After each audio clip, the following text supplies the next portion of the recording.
अस्सलाम वालेकुम वरहमतुल्लाहि वबरकातुहू। मिडिल क्लास किचन कन्नै जी वेलकम। क्या हाल चाल है? उम्मीद करा जी सारे ठीक ठाक होवंदे।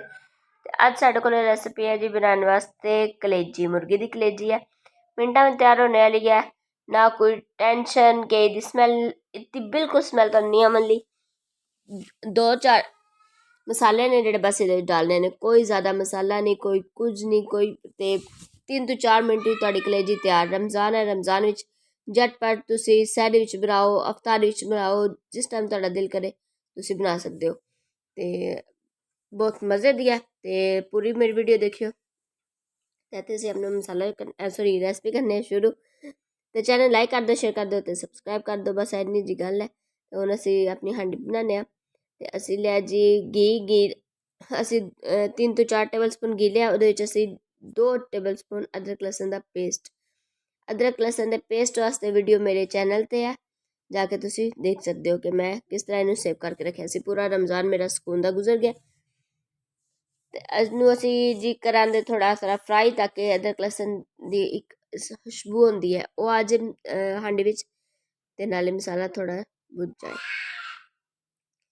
जी, तो तुम देख सकते हो कि मसाला साड़ा अच्छी तरीके नाल फ्राई हो रहा है। तो ये असी 1 अदद पाउंड टमाटर, ज़्यादा टमाटर नहीं इधर डालने। टमाटर डाल के हाँ जी, तो असी टमाटर कट्टने लाइव कुकिंग करके तुहानू दसांगे। हाँ जी, टमाटर साड़ा कट करता है तो असी टमाटर नू विच कराने मिक्स। तो थोड़ी देर इनू भुनना दे ताकि साड़ा टमाटर सॉफ्ट हो जाए।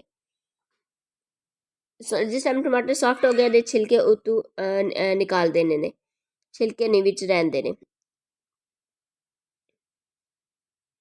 हाँ जी, तो साढ़े टमाटर तकरीबन सॉफ्ट होने रखने असी थोड़ी देर जो। इत्थे असी मसाला तैयार कर लैंदे। साढ़े कोल आधा कप दही, उहदे च असी खुश्क धनिया डालिया, साबत खुश्क धनिया 1 चम्मच। 1 चम्मच बाद असी सुरख मिर्च 1 चम्मच डालिए। अपने टेस्ट के हिसाब से सुरख मिर्च कम ज़्यादा तुसी कर सकते हो। हल्दी आधा चम्मच। बस सिर्फ इतने 2 ਤੋਂ 3 मसाले असी डालने ने। इस तो ज़्यादा असी कोई मसाला ऐड नहीं करा दे। इनू अच्छी तरह मिक्स कर लेंगे। देख सकते हो मसाले का कलर बहुत ज़्यादा खूबसूरत आ गया। तो टमाटर भी साढ़े तकरीबन गल चुके हैं। तो ये असी हुण डालेंगे जी कलेजी। हाँ जी, मसाले देख सकते हो मसाला बिल्कुल सही टमाटर बिच हो गया मेल्ट। कलेजी डाल के कलेजी दी करने बनाई। कलेजी अच्छी तरह वाश कर लिया, खुश्क कर लिया, विच पानी दा खत्म हो जाए। तो इनू थोड़ी देर भुना दे ताकि इसका कलर चेंज हो जाए। कलेजी का कलर हो चुका है चेंज। हुण असीं इहदे विच डालांगे जी अपना मसाला जिहड़ा बनाया सी दही विच। इहदे विच पानी बिल्कुल नहीं जान लिया। ते ए सिर्फ असीं मसाले नू जिहड़ा कि उहदा ना सारा हांडी विच चला जाए, इहदे वास्ते असीं 2 टेबल स्पून पानी डाल के ते विच ऐड कर लिया सी, ताकि कोई मसाला साड़ा ज़ाया ना जाए। हाँ जी, देख सकते हो कितना को पानी मैं ऐड किया है। बस इस तो एक कतरा पानी दा नहीं जाएगा। इनू असीं थोड़ी देर रखांगे ढक के। इहदे विच असीं सिर्फ नमक का इस्तेमाल नहीं किया। नमक कलेजी नू दी शेप खराब कर देंदा, उन्हें गलन विच मसला करता है। तो नमक असीं हमेशा एंड ते इस्तेमाल करेंगे। तो हुण देख सकते हो साडी कलेजी तैयार हो चुकी है। तो अली थोड़ा थोड़ा जिहड़ा ना ग्रेवी दी इनू थोड़ा खुश कर लेंगे। तो इहदी बुनाई कर लेंगे ताकि कलेजी दी अपनी स्मैल होंदी है वो खत्म हो जाए। इन्हें अच्छी तरह तरीके नाल बुनाई करने। तो असी नाल विच ऐड करने नमक। हाँ जी, नमक असी ऐड करता सी 1 टेबल स्पून।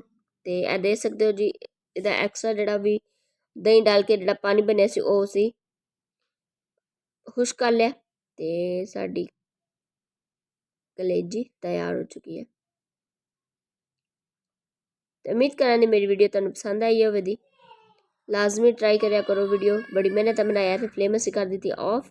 तो हुण असी करांगे इनू डिश आउट। हाँ जी, तो असी इन्हू चूल्हे तो नीचे उतार लिया, तो इन्हू असी डिश आउट कर लिया। एंड ते असी नमक डालिया, असी शुरू ते नमक नहीं ऐड किया।